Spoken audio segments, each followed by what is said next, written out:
الحمد لله الحمد لله وكفى وسلام على عباده الذين اصطفى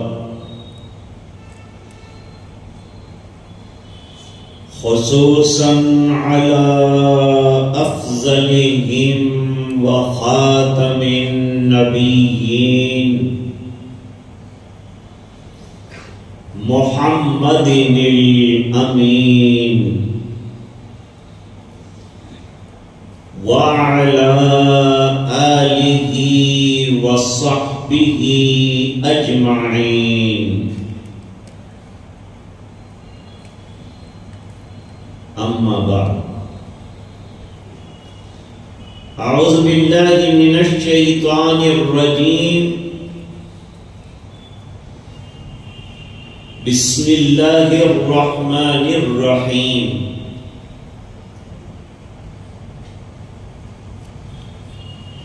اليوم أكملت لكم دينكم وأتممت عليكم نعمتي ورضيت لكم الإسلام دينا صدق الله العظيم.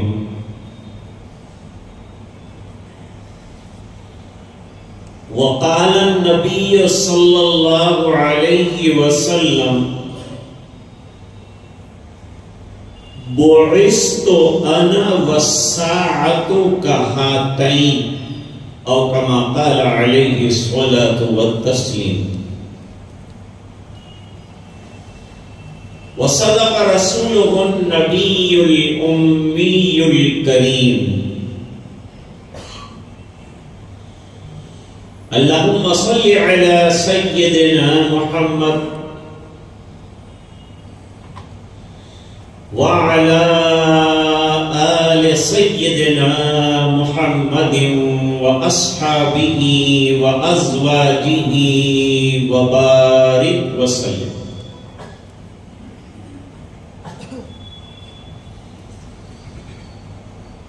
واجب الاحترام حضرات علماء کرام، بزرگوں اور دینی بھائیوں،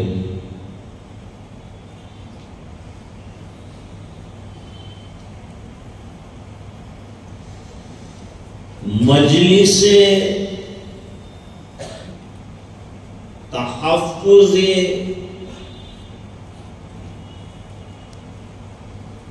ختم نبوت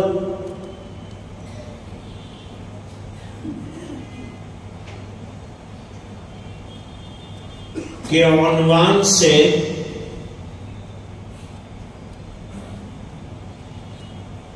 بفضلہ تعالی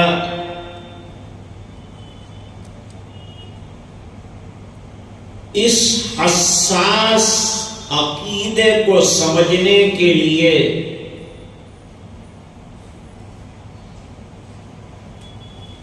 ہم جمع ہوئے ہیں.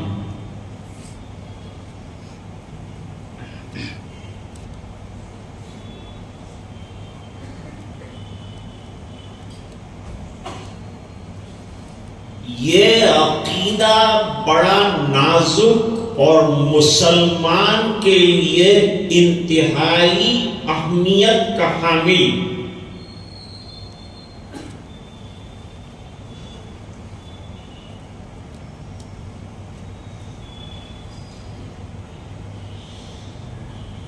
کہ اللہ کو ماننے کے بعد جناب رسول اللہ صلی اللہ علیہ وسلم کو صرف رسول و نبی نہیں بلکہ خاتم النبیین ماننا ہے.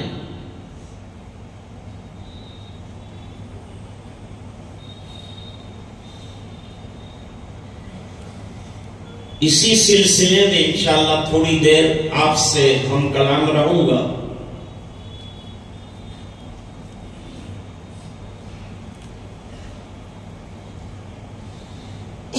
حدیث شریف کے ذخیرے میں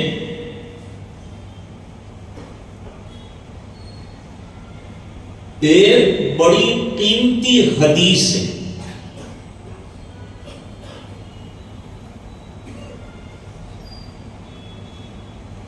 جس کا نام ہے حدیث جبرائیل۔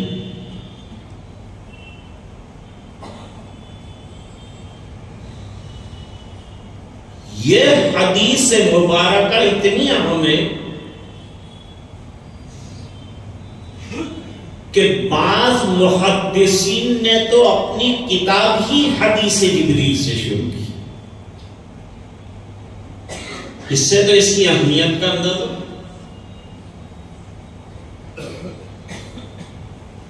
نمبر 2،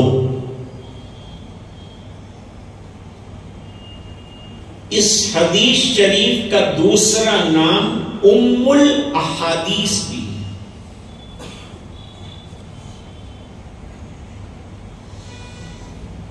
جیسے تحفظ ختم نبوت کی جو مہم چل رہی ہے، اس میں شولاپور بفضلہ تعالی ام البلاد کی حیثیت رکھتا ہے۔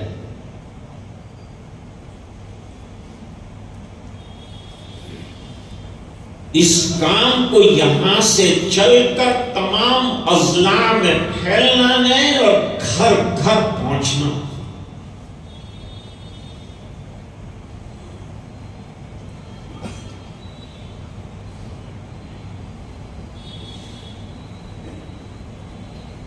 چونکہ عقیدہ ایسی بنیادی چیز ہے کہ اگر عقیدہ صحیح نہیں ہے تو اعمال بیکار ہو جاتے ہیں۔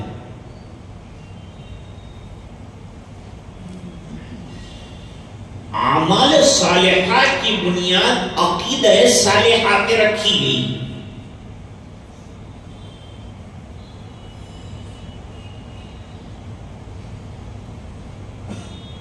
یہ حدیث اس قدر اہمیت کی حامل ہے تو ہے کیا اس میں؟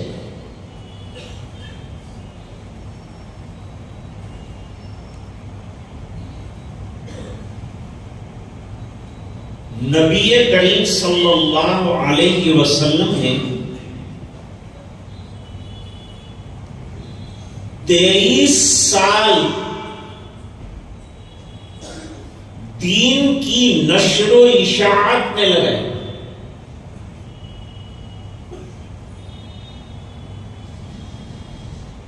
جن میں سے 13 سال مکہ مکرمہ میں بڑی جانفشانی اور بڑی مشقتیں برداشت کر کے صحابہ کرام کے دل میں ایمان کو بٹھایا۔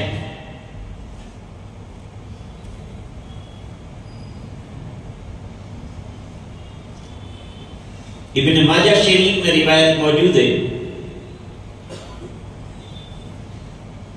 صحابہ کرام فرماتے ہیں مکی زندگی میں تعلمنا الایمان ثم تعلمنا القرآن، پہلے ہم نے عقیدوں کو اچھی طرح سے سیکھ لیا، ایمان کو مستحکم کر لیا، پھر مدنی زندگی میں احکام آئے، اس پر عمل کرنا آسان ہو گیا۔ عقیدہ مضبوط ہو تو عمل آسان ہوتا۔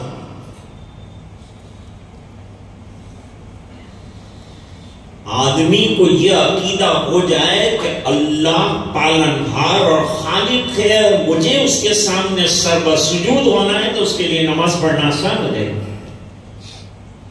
اس کے لیے رات کا جاگنا آسان ہو جائے گا، اس کے لیے قربانیاں جانی مالی دینا آسان ہو جائے گا، جیسے صحابہ کرام نے دی۔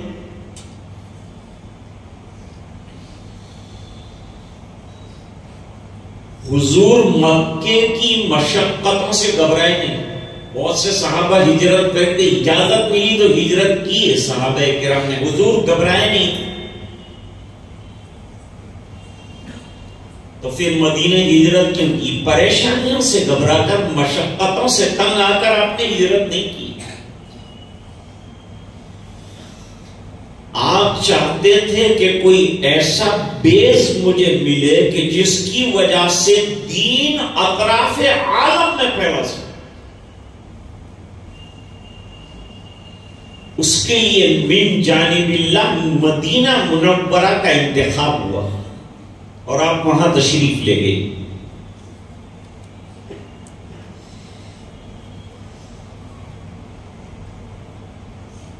یہ 10 سالوں میں احکام ہی احکام آئے. جتنی مدنی صورتیں ہیں ان کے اندر احکام زیادہ ہیں، جتنی مکی صورتیں ہیں ہجرت سے پہلے اتری ہیں ان میں عقائد، توحید، رسالت اور آخرت پر گفتگو زیادہ ہے.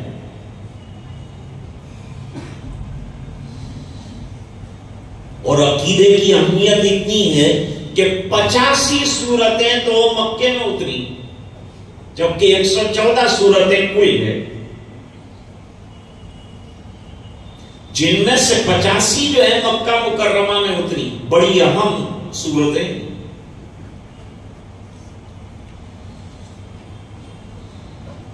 آپ صلی اللہ علیہ وسلم کی 23 ایئرز کی جو محنت ہے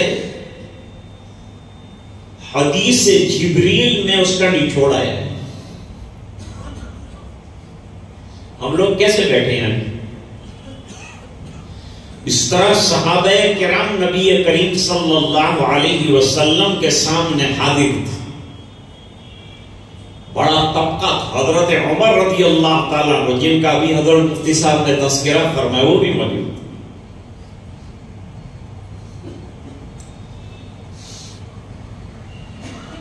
جبریل علیہ السلام تشریف لائے لیکن ایک خوبصورت طالب علم کی شکل میں آئے اور لباس سفید تھا. علماء نے لکھا کہ طلباء کے لیے اور علماء کے لیے سفید لباس زیبا ہے، یہ علم کی نشانی.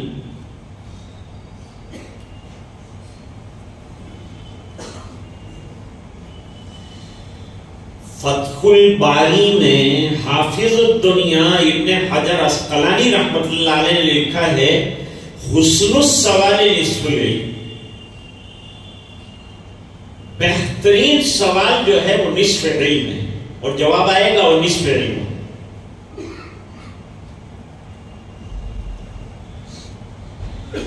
حضرت جبریل علیہ السلام نے صحابہ کرام کے سامنے 5 ایسے سوالات کیے جو حضور کی 23 سالہ محنتوں کا خلاصہ اور نچوڑ ہے.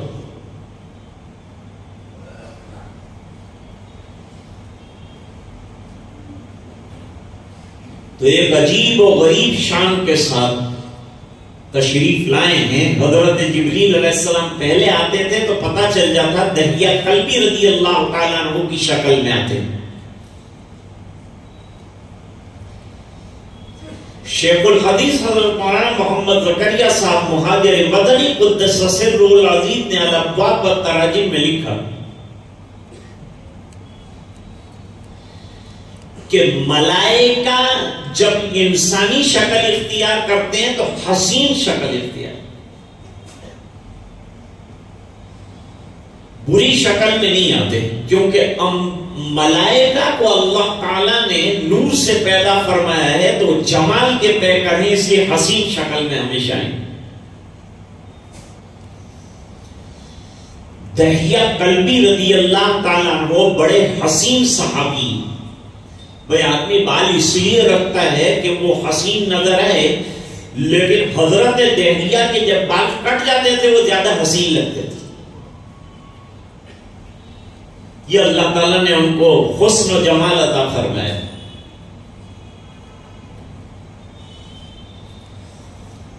لیکن 23 سال کے کنارے پر آج بالکل اجنبی شکل میں آئے ہیں. بہت لمبی بحث ہے، ہم لوگ بہت گفتگو کرتے ہیں اس پر وہاں مدرسے میں. لوگ کئی دن نکال دیتے ہیں اس حدیث پر. میں اتنی لمبی بات تو نہیں کروں گا لیکن خلاصہ اور نچوڑ آپ کے سامنے ہے. پہلا سوال حضرت جبریل علیہ السلام نے جو کیا وہ تھا مل ایمان و یا رسول اللہ، ایمان کیا چیز ہے؟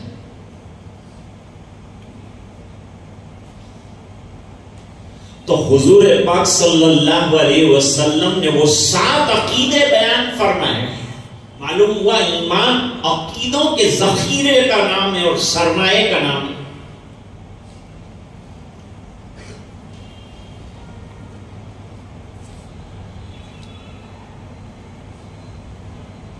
پہلا ہی سوال عقیدوں کے بارے میں ہوا. عقیدہ اندر کی چیز ہے. ایک بات سمجھو, عقیدہ اندر دل میں ہوتا ہے, تو ایمان کا تعلق دل کے ساتھ ہے. وَقَلْبُهُ مُطْمَئِنٌ بِالْإِيمَانِ, یہ دلیل ہے اس کی. ابھی ہم سب بیٹھے ہیں, کوئی کہے کہ بھئی ایمان ہے, ہم کہیں گے ہے کہاں ہے, سب کہیں گے دل میں. معلوم ہوا کہ ایمان کا تعلق قلب کے ساتھ.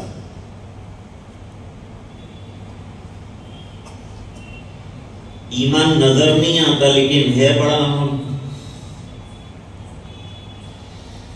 جیسے درخت کی جڑیں نظر نہیں آتی لیکن وہ ہیں اہم. پتوں کا اور شاخوں کا پھلنا پھولنا وہ جڑ سے تعلق رکھتا ہے.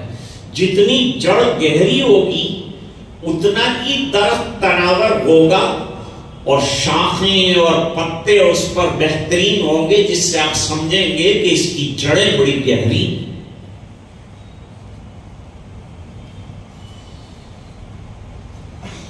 تو اگر آپ کسی کو دیکھیں کہ نفلیں بھی نہیں چھوڑتا, کوئی سنت بھی نہیں چھوڑتا, تو سمجھنا پڑے گا کہ ایمان کی جڑیں اس آدمی کی بڑی گہری.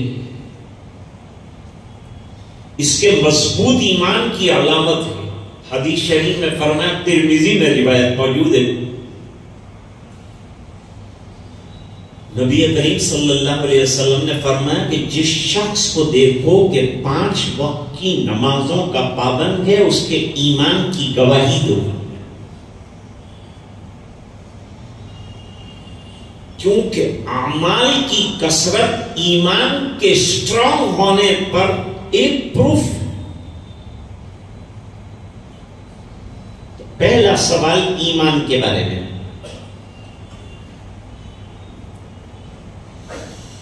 حضور پاک صلی اللہ علیہ وسلم نے 23 سال کی محنتوں کا جواب ایمان میں دیا. تو صحابہ کرام کو آج سمجھ میں آیا کہ ایمان اس کو کہتے ہیں. تو پہلے سے سمجھے ہوئے تھے لیکن نچوڑ, قوام, کریم. دوسرا سوال کیا, مل اسلام یا رسول اللہ, اسلام کیا ہے؟ جواب دیا اعمال کی شکل. نماز کا پڑھنا, روزوں کا رکھنا. اسلام ظاہری اعضاء پر آتا ہے, ایمان قلب میں آتا ہے. تو جب اسلام کو پوچھا تو اعمال بیان کیے, جب ایمان کو پوچھا تو عقائد بیان کیے.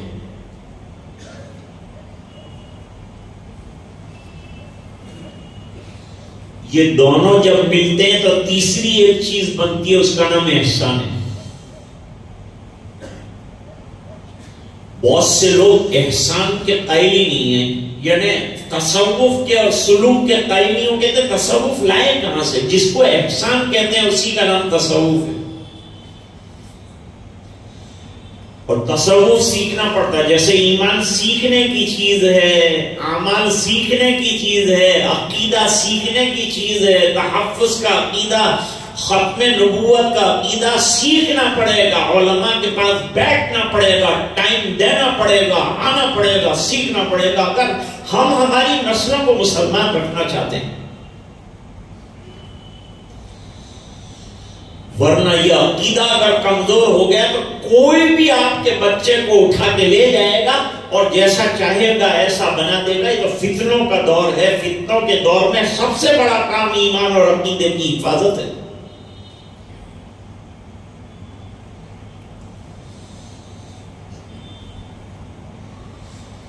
احسان کا دوسرا نام علم الاخلاق ہے. بھئی اخلاق اچھے ہونے چاہیے کہ نہیں انسان کے؟ تو اسلام جو اخلاق کی تعلیم دیتا ہے اس کا نام تصوف رکھا ہے, اس کا نام سلوک رکھا ہے, جس سے ہماری بدسلوکی ہے.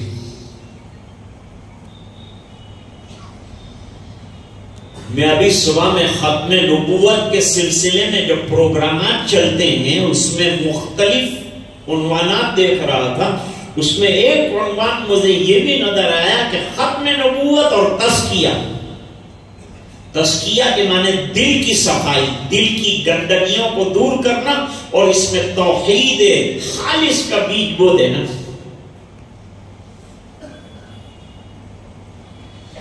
اب احسان ذرا سمجھ لیں آپ بھی. فرمایا تعبد اللہ کأنک تراہ فإن لم تکن تراہ فإنہ یراک. تو اللہ کی عبادت ایسے کرے جیسے کہ تو اللہ کو دیکھ رہا ہے. یہ مشکل کام ہے، ہر ایک کے بس کی بات نہیں ہے کہ وہ اللہ کو دیکھ رہا ہے، لیکن گویا کے درجے میں اللہ کو دیکھ رہا ہے. گویا کے میرے جانے کے بعد جو اشکال مت کرنا، میں نے لفظ کہا ہے گویا کے دیکھنا. یہ تو اللہ کو دیکھنے سے، لیکن گویا کے دیکھنا. Yes, this is the first step. And the second step, which every mu'min can achieve that status. ہر مومن اس کو حاصل کر سکتا ہے. فَإِن لَمْ تَكُنْ تَرَاهُ فَإِنَّهُ يَرَاكَ. اور اگر تم نہیں دیکھ پا رہے ہو پروردگار کو تو وہ تو تمہیں دیکھ ہی رہا ہے.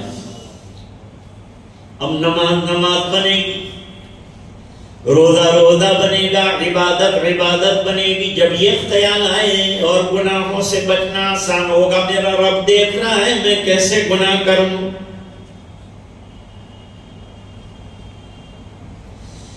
پہلے کتابیں بہت اچھی تھی. آج مجھے یہ بھی بتائی گئی کتاب کہ ہمارے جنریشن جو آنے والا نیا جنریشن ہے ان کو کوئز کی شکل میں، یعنی کوئسچنز آنسرز کی شکل میں حضور کی سیرت پاک اور نبی کریم صلی اللہ علیہ وسلم کا آخری ترین نبی ہونا بتلایا جائے. اس پر بھی الحمدللہ کام ہو رہا ہے. اللہ تعالیٰ جزائے خیر عطا فرمائے. علماء بہت اچھا کام کر رہے ہیں. دوستوں میں تو ایک تقریر کر کے چلا جاؤں گا، آپ کو ان لوگوں سے جوڑنا ہے. کام یہ لوگ کریں گے، میں تو بول کے چلا جاؤں گا تو کچھ بھی بول دوں گا اور چلا جاؤں گا.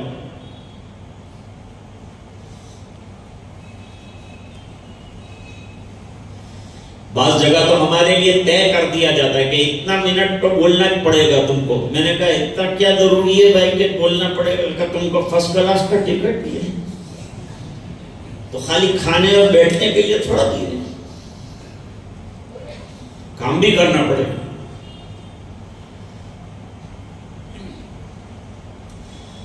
میں نے کہا وہ تو ٹکٹ کا تو ایک پیج وصول ہو گیا. ایک مولانا برطانیہ گئے تھے، وہ ٹکٹ ذرا بڑی آتی تھی پہلے. آج کل تو سب ڈیجیٹل ہو گیا معاملہ، سب فون پہ ہوتا ہے، آن لائن. تو پہلے ٹکٹ کے اندر پیج ہوتے تھے، پیج. صبح میں تقریر، ظہر کے بعد تقریر، 10 بجے تقریر، ظہر اثر کے بعد تقریر، مغرب کے بعد تقریر، عشاء کے بعد تقریر. 15 دن میں ان کا گلا بالکل غائب ہو گیا. انہوں نے کہا میری ٹکٹ کا ایک پیج ان لوگوں نے وصول کر لیا. سرکار کے بیانات ایسے نہیں ہوتے تھے. سرکار کے بیانات بضرورت ہوتے تھے. اور ایک آدمی دوڑتا ہوا آیا، حضور مجھے جلدی ذرا نصیحت فرما دیجئے، ایڈوائس دے دیجئے، میں چلا جاؤں، مجھے کام بہت ہے اور لمبا ٹائم سننے کا ہے نہیں میرے پاس. ایک نظر سرکار نے ڈالی اور اس سے کہا ایاک والغضب، بس غصے سے اپنے آپ کو بچاتا رہے، تیرے لیے یہی ٹونک ہے. غصہ تجھے برباد کر رہا ہے. آدمی کو بیجا غصہ آتا ہے تو حیران ہو جاتا ہے، آدمی پریشان، خود ہی پشیمان ہوتا ہے، کیوں مجھے غصہ آیا خامخواہ کی. فرمایا ان تعبد اللہ کانک تراہ فإن لم تکن تراہ فإنہ یراک. وہ بچپن میں کہہ رہا تھا پہلے کتابیں بڑی اچھی ہوا کرتی تھی. آج کل ہم ہمارے بچوں کو ایسے اسکولوں میں بھیج رہے ہیں جہاں ان کو یا تو دیومالائی چیزیں پڑھائی جاتی ہیں، دیویوں کا سب پڑھایا جاتا ہے، بھجن کیرتن پڑھایا جاتا ہے، یا پھر انگریزی اسکولوں میں بھیجتے ہیں تو کرسچینٹی سکھاتے ہیں، تو ایمان کہاں رہے گا بچے کا؟ اس لیے مکاتب میں بھیجو اور یہ تمام منظم جو نظام چل رہا ہے اس کا حصہ بناؤ۔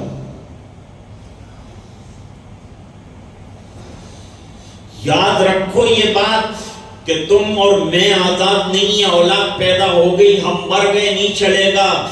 اللہ تعالیٰ اولاد کے بارے میں قیامت کے دن سوال فرمائیں گے کہ نعمتیں مانگ کر لی تھی تو حق کیا ادا کیا؟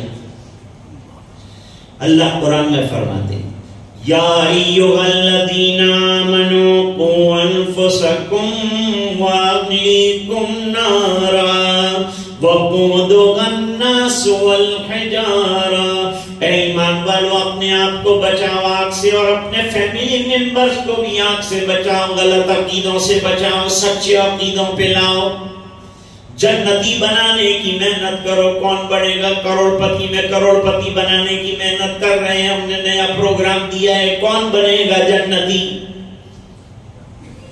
یہ پروگرام ہے، جنتی بننے کی محنت کرو۔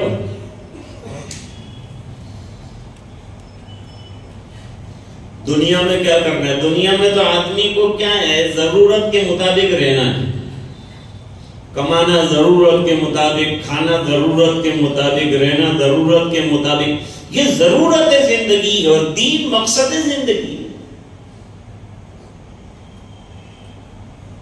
میرے والد صاحب بڑی اچھی مثال دیتے تھے کہ آدمی کے گھر میں ٹوائلٹ بھی ہوتا ہے، جو سجا کے بہت رکھا ہے، سب سے اچھے ٹائلز جو ٹوائلٹ میں لگاتا ہے، لیکن ٹوائلٹ میں جا کے بیٹھا نہیں رہتا، ضرورت کے مطابق استعمال کیا کہ باہر نکل گیا۔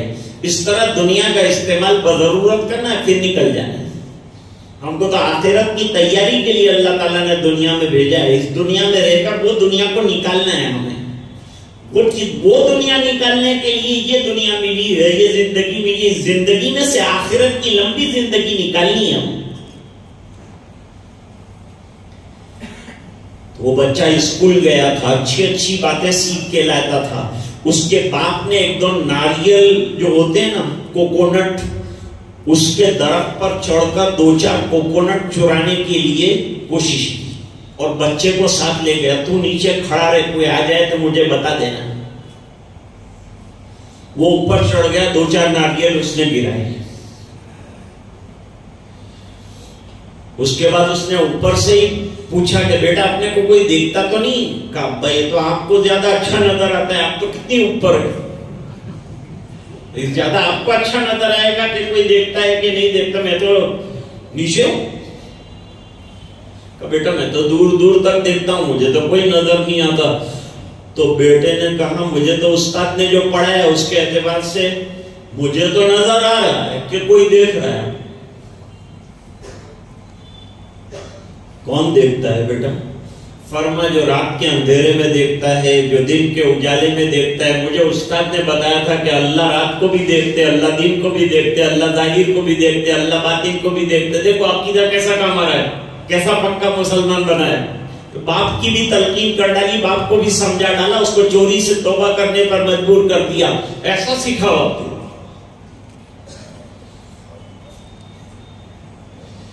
تو احسان سمجھو گے آپ کہ بھائی ہم اگر اللہ کو نہیں دیکھ سکتے تو اللہ تو ہر وقت دیکھ ہی رہے ہیں۔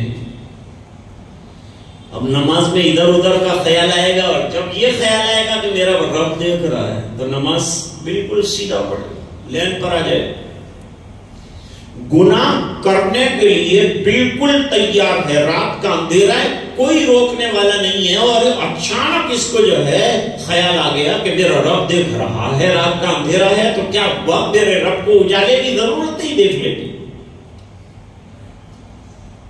گناہ سے روکے گا کہ نہیں روکے گا؟ تو یہ عقیدہ انسان کو گناہ سے روکے گا۔ 3 سوال ہو گئے، اب چوتھا سوال حضرت بڑا اہم ہے۔ چوتھا سوال فرمایا متی الساعہ، قیامت کب آئے گی؟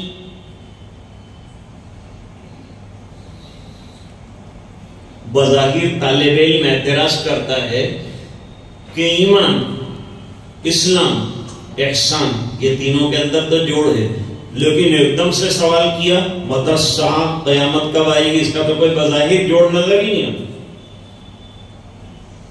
بالکل جوڑ نظر نہیں آتا تھا۔ اچانک کی قیامت کا ایمان سے اسلام سے کیا تعلق ہے؟ کوئی نہ کوئی تعلق تو ہوگا، تبھی تو پوچھا ہے۔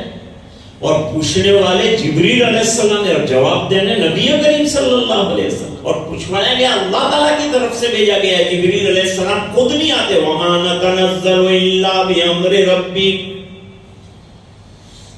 سرکار کہتے تھے جبریل تم زیادہ آیا کرو نا، اچھا لگتا ہے جب تم آتے ہو، ہم لوگ قرآن شریف کا دور کرتے ہیں، آپ آتے ہیں تو رحمتیں آتی ہیں، ہوائیں چلتی ہے رحمت کی، تو تشریف لایا کیجئے نا، انوار کا مجسمہ آ جاتا ہے، کتنا اچھا معلوم ہوتا ہے۔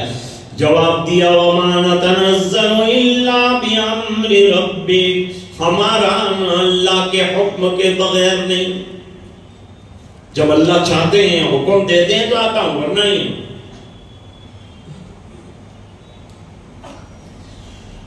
علماء نے لکھا کہ بڑا جوڑ ہے یہ جو چوتھا کوئسچن جو کیا نا،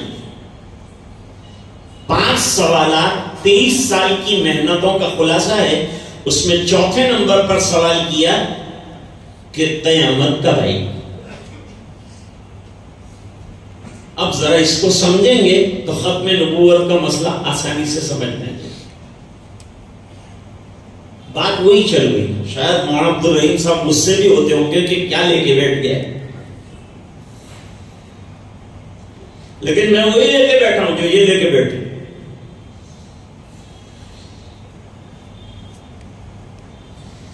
جب کسی جگہ شادی ہوتی ہے تو شامیانہ تلتے ہیں، شادیوں کو اب سادہ کر دو، شامیانے وامیانے چھوڑو، مسجد میں نکاح کرو، پیسے بچاؤ، ختم نبوت میں لگاؤ۔ یہ بھی ہوئی نا، پرچیاں تقسیم ہوئی، کچھ اچھی رقم لکھو ڈالو، ممبر بھی بنو، کام بھی کرو۔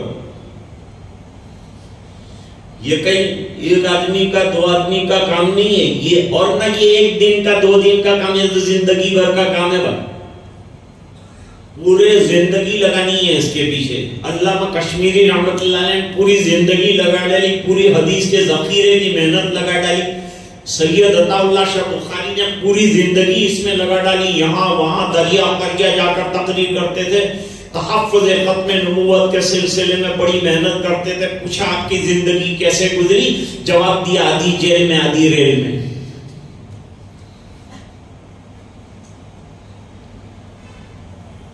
تو شامیانہ تانا جاتا ہے۔ اب شادی ہوتی ہے، دلہا آتا ہے، نکاح ہوتا ہے، کھانا ہوتا ہے، پھر شامیانے کو کیا کرتے ہیں؟ وائنڈ اپ کر دیتے ہیں، لپیٹ دیتے ہیں۔ لوگ پوچھتے ہیں کیوں شامیانہ کیوں ختم کر دے؟ شادی ختم ہو گئی، دلہا گیا دلہن کو لے کے، اور ہم لوگوں نے جو لفافے دینے تھے وہ بھی دے دیے، ابھی ختم ہوا، ابھی کیا ہے؟ شادی ختم۔ شادی ختم تو شادیاں ختم۔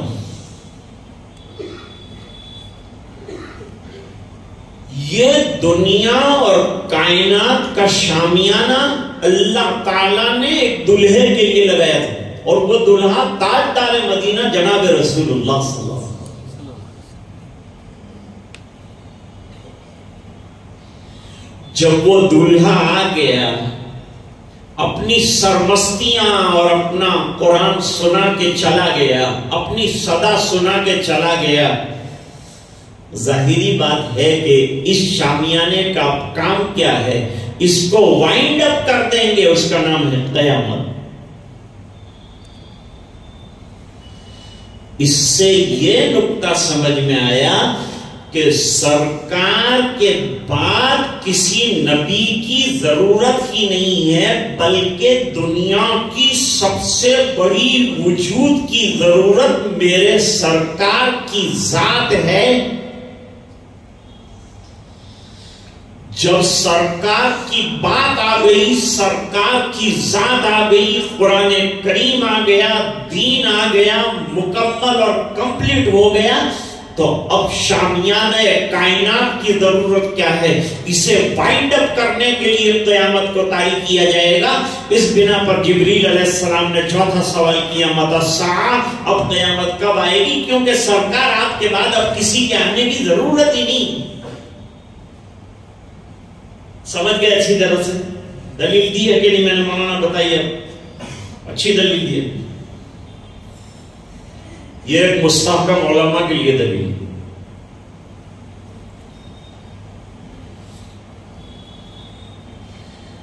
بعض درخت ایسے ہوتے ہیں کہ پھل آ گیا تو درخت کو ختم کر دیں، درخت کو پھر کاٹ دیتے ہیں. جیسے کیلے کا درخت ہے، لوم اتار لی، کاٹ ڈالتے ہیں، ہم ختم ہوا معاملہ، سے پھل دے دیا. اس سے کائنات کے درخت پر سب سے بڑے بڑے پھل جو ہیں وہ انبیاء کرام ہے، اور اس میں بھی سب سے بڑا پھل تاجدار مدینہ جناب رسول اللہ صلی اللہ علیہ وسلم کی شکل میں آنا تھا. اب یہ درخت پر جو پھل آنا تھا وہ اللہ نے دے دیا. اب اس پھل کے بعد درخت کو کیا کرنا ہے؟ کاٹو، اس کا نام قیامت. اس کا مطلب یہ ہوا کہ اب کوئی یوں کہے کہ میں نبی ہوں تو ہم ماننے کے لیے تیار نہیں ہوں گے. اس بنا پر کہ کائنات کو جس چیز کی ضرورت تھی وہ آ کے جا چکا ہے، اور اتنا دے کے گیا ہے کہ اب قیامت تک ہم کو کسی کے پاس بھیک مانگنے کی ضرورت نہیں ہے. اے تماشا گاہ عالم روئے تو کجا بغیر تماشا می روی.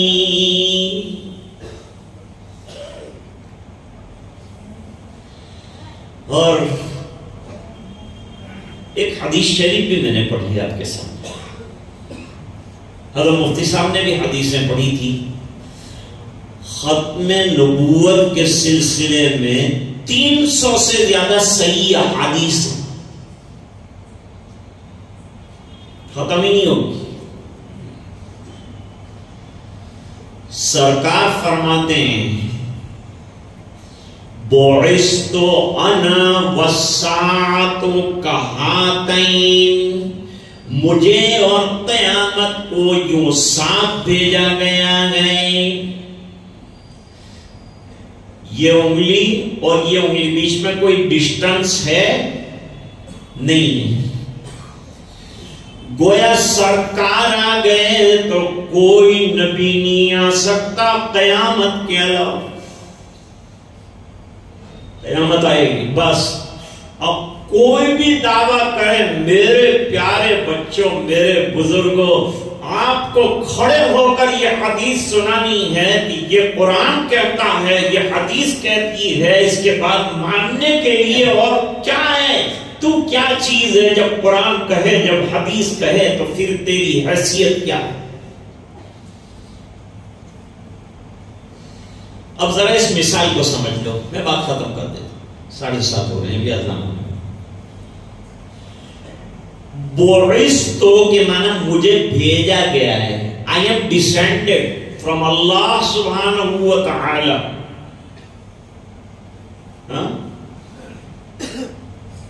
بعثت انا. And the day of judgment, اور قیامت کا دن. Like this, 2 fingers. Like this, 2 fingers. There is no distance of any finger between these 2 fingers. یہ 2 انگلیوں کے بیچ میں تیسری کسی انگلی کا فاصلہ نہیں ہے. اس طرح سے مجھ میں اور قیامت کے بیچ میں کسی نئے نبی کا فاصلہ نہیں.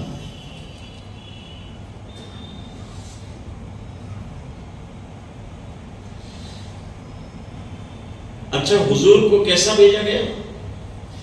قُلْ يَا أَيُّهَا النَّاسُ إِنِّي رَسُولُ اللَّهِ إِلَيْكُمْ جَمِيعًا. اے نبی، آپ لوگوں کو کہہ دیجئے کہ مجھے پورے عالم کے لیے نبی بنا کر بھیجا گیا.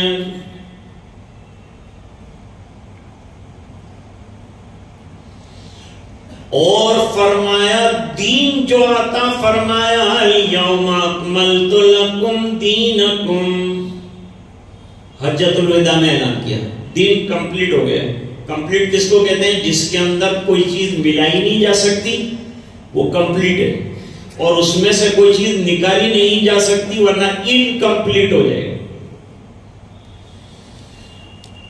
تو دین کمپلیٹ دیا، باکس ہم کو دے دیا کہ اس کو سنبھال کے رکھنا، اب یہ تمہیں قیامت تک کام آئے گا. فخر الدین رازی رحمۃ اللہ علیہ نے تفسیر رازی لکھی ہے، وہ تو غلام محمد صلی اللہ علیہ وسلم ہیں. ان کی تفسیر کے بارے میں فرمایا قیامت تک جتنے اعتراض ہو سکتے ہیں وہ سب تفسیر میں اس کے جوابات. قرآن کریم میں جتنے ازمنہ آئیں گے، جتنے لوگ آئیں گے، جتنے ادیان آئیں گے، وہ تمام کے بطلان کے دلائل قرآن کریم میں موجود ہیں. فرمایا وَأَتْمَمْتُ عَلَيْكُمْ نِعْمَتِي وَرَضِيتُ لَكُمُ الْإِسْلَامَ دِينًا. پورے عالم کا نبی، پورے عالم کی کتاب، پورے عالم کا دین ایسا مکمل ترین دیا کہ اب ہمیں کسی اور نبی کی ضرورت نہیں. اسی قرآن کی نشر و اشاعت کرنا ہے، ہمیں اسی پر چلنا ہے. ارے بھائی یہ بات تو غیر مسلم بھی مانتے. ان کے وید میں لکھا ہے نراشنس، کل کی اوتار نراشنس محمد صلی اللہ علیہ وسلم. اور وید میں لکھا ہے لا الہ کرنی پاپم الا اللہ پرم پدم.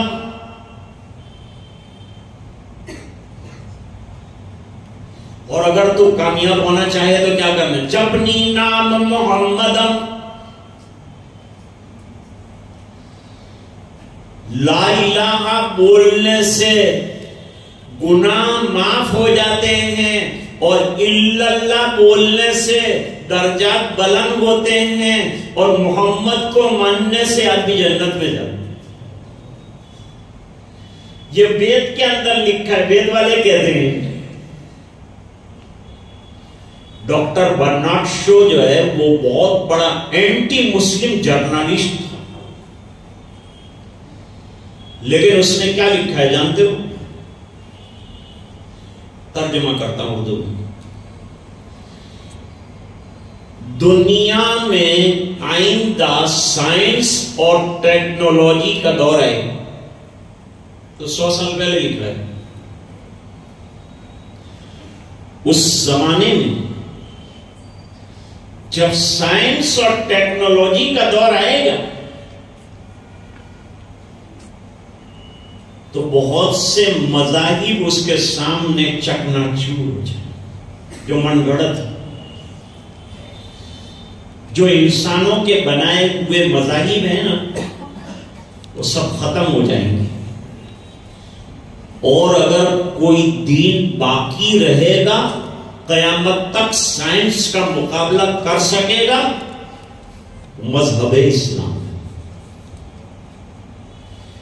یعنی اسلام میں اتنی طاقت ہے، اتنا ہمارے پاس لٹریچر ہے، اتنا ہمارے پاس مواد ہے کہ قیامت تک آنے والے مسائل جو ہیں وہ بالکل آسانی کے ساتھ جو ہے اس قرآن کے بیس کے نیچے حل ہو.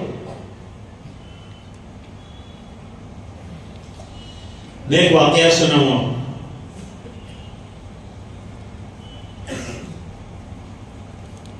ایک فرینچ ڈاکٹر دماغ کا ایئرپورٹ پر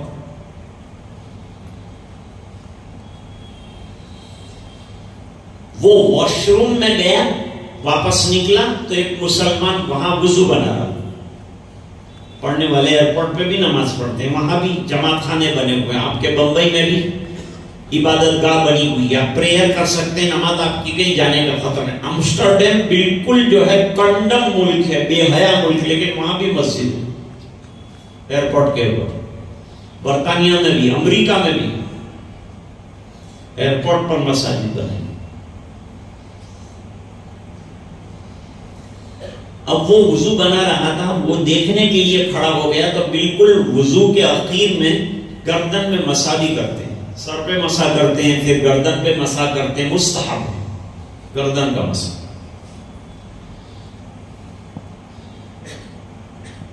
اسلام میں کتنا ایڈوانٹیج ہے اور کتنا ایڈوانس ہے یہ دین، کتنا ایڈوانس ہے۔ 1400 سال ہو گئے سائنس کو محنت کرتے کرتے، ابھی جہاں قرآن پہنچا ہے وہاں سائنس نہیں پہنچا ہے۔ معراج محمد نے کیے راز جو افشا، وہ راز فضا سے ہوا پوچھ رہی ہے،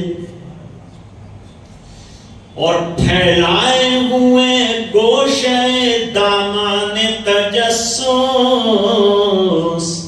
سائنس محمد کا پتہ پوچھ رہی ہے۔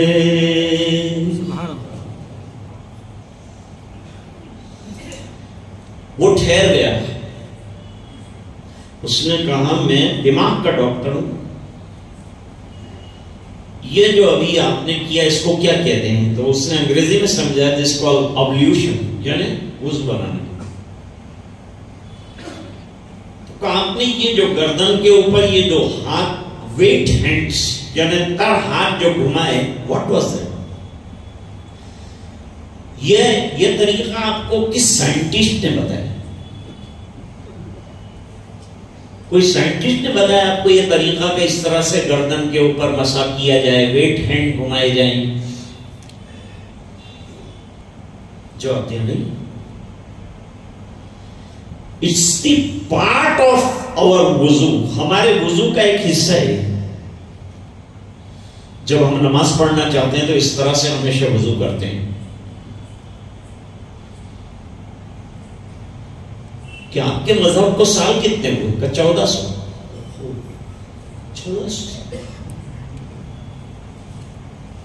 1400 سال پہلے کون آئے تھے تم کو یہ مذہب سمجھانے کے لیے؟ تو کہا کہ بیلوڈ پروفٹ محمد صلی اللہ علیہ وسلم، حضور صلی اللہ علیہ وسلم نے جواب دیا۔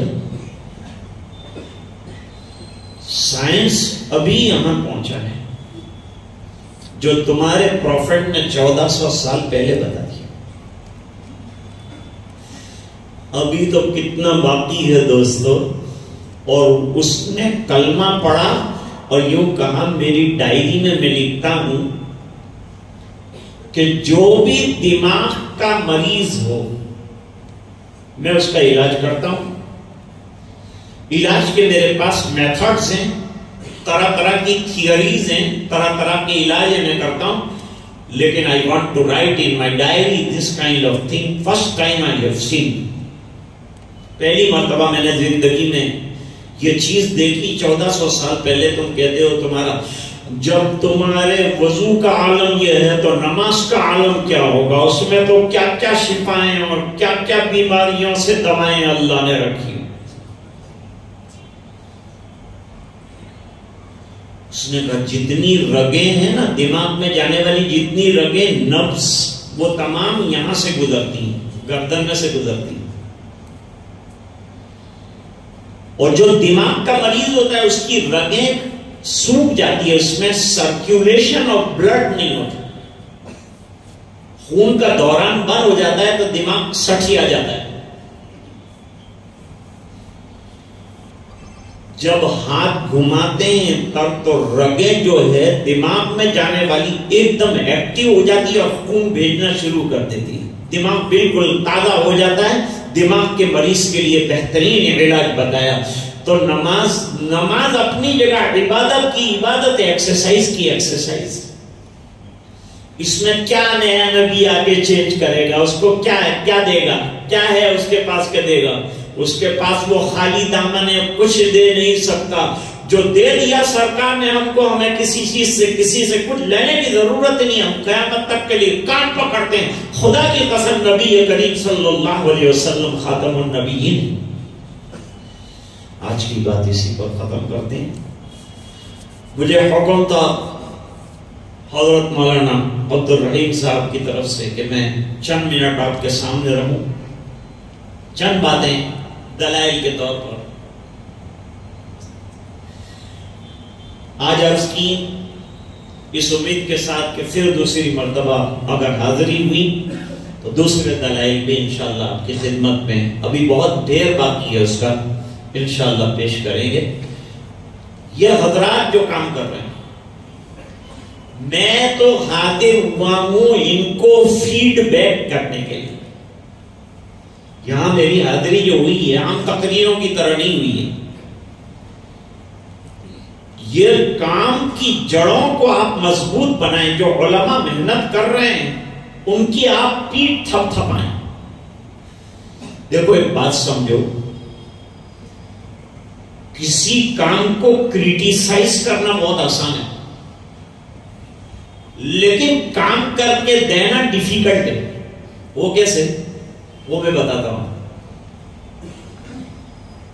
ایک نوجوان لڑکے نے پینٹنگ سیکھی، بہت بڑا پینٹر بنا، سب ڈیزائن طرح طرح کی بناتا تھا. جاندار کی ڈیزائن بنانا منع ہے. پینٹر نے اپنی فراغت کے بعد آ کر بازار کے اندر بہت بڑی پینٹنگ لگائی اور نیچے لکھا کہ اس کے اندر کہیں غلطی ہو تو مجھے انفارم کیا ہے. تیسرے دن جا کے دیکھا تو تصویر تو نظر ہی نہیں آئی تھی. اس کے اندر اتنے ایرو بنائے تھے، یہاں غلطی، وہاں غلطی، وہ غلطی، یہ غلطی، وہ غلطی. تو سر پکڑ کے بیٹھ گیا کہ میں نے اتنے سالوں سے محنت کر رہا تھا پینٹنگ کے لیے، اتنی غلطیاں تو لوگوں نے نکال لی.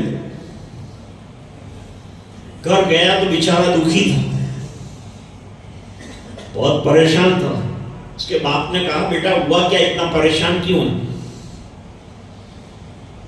بیٹے نے کہا ابا میں نے پینٹنگ کے اندر کمال حاصل کیا اور چیلنجنگ پینٹ میں نے وہاں بازار میں لگایا، لوگوں نے اتنی غلطیاں نکالی کہ مجھے ایسا لگا کہ یہ بڑے پینٹر.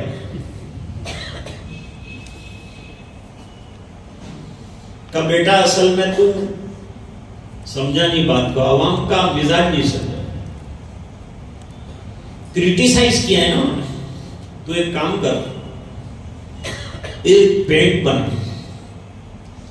اور پینٹ بنا کے نیچے لکھ کہ اس سے اچھی پینٹنگ کوئی کر سکتا ہے تو پڑوس میں لگا دے.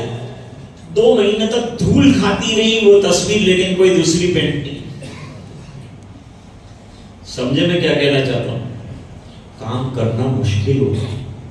جو لوگ کام کر رہے ہیں ان کو تعاون کی ضرورت ہوتی ہے. کام تو یہ کریں گے انشاءاللہ، لیکن آپ ساتھ دیں گے انشاءاللہ، پورا ساتھ دینا ہے. علماء کام کریں گے، آپ ساتھ دیں گے. جب جب تقاضے آئیں گے اس تقاضے پر کھڑے ہو جائیں گے. اپنے جنریشنز کی فکر کریں گے، اپنی نسلوں کے عقیدوں کو درست کرنے کے لیے رات دن ایک کریں گے. اور یہ جو لگاتار پروگرام چلتے ہوں اس میں کہیں نہ کہیں جڑتے رہیں اور اپنی اولاد اور نسلوں کو بھی جوڑتے رہیں. اور جو پروگرام پیش کیا جائے اس میں برابر شریک ہوں. آج اسی عنوان کے ماتحت ایک بار پھر آپ کو جوڑا گیا. اللہ تعالیٰ آپ کے جمع ہونے کو قبول فرمائے. وآخر دعوانا ان الحمدللہ رب العالمین. تشکیلی باتیں ہیں، اس کے بعد انشاءاللہ دعا ہے.